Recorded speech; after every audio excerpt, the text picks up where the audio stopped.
যাচ্ছেন। আপনারা জানেন আমি 4 বছরে এই 2টা পেজ বড় করছি, কিন্তু ইনকাম করতে পারি নাই। আসলে আমরা ফেসবুকে ভিডিও আপলোড দিই কিসের জন্য? ভাইরাল হওয়ার জন্য নয়।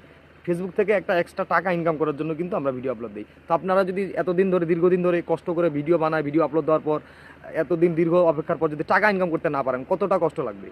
তো তাদের উদ্দেশ্যে বলবো, যারা নতুন নতুন ভিডিও বানাচ্ছেন, কখনো প্রয়োজনে অপ্রয়োজনে মিউজিক ব্যবহার করবেন না। মিউজিক ব্যবহার করে নিজের পেজের ক্ষতি করবেন না, নিজের সময় নষ্ট করবেন না।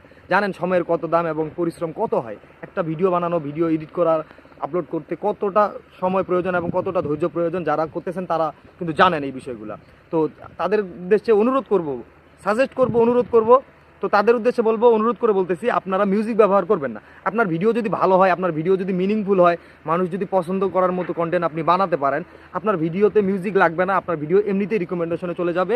আপনার পেজের গ্রোথ যদি ঠিক থাকে, আপনি যদি মিউজিক ব্যবহার করা ছাড়া ভিডিও আপলোড দিতেই থাকেন, আপনার পেজে একটা সময় অনেক ভিডিও হয়ে যাওয়ার পরে আপনার পেজটা কিন্তু অটোমেটিক্যালি বড় হতে থাকবে। এটা কিন্তু ফেসবুকের অ্যালগোরিদম। একদিনে কিন্তু আপনার পেজ বড় হবে না।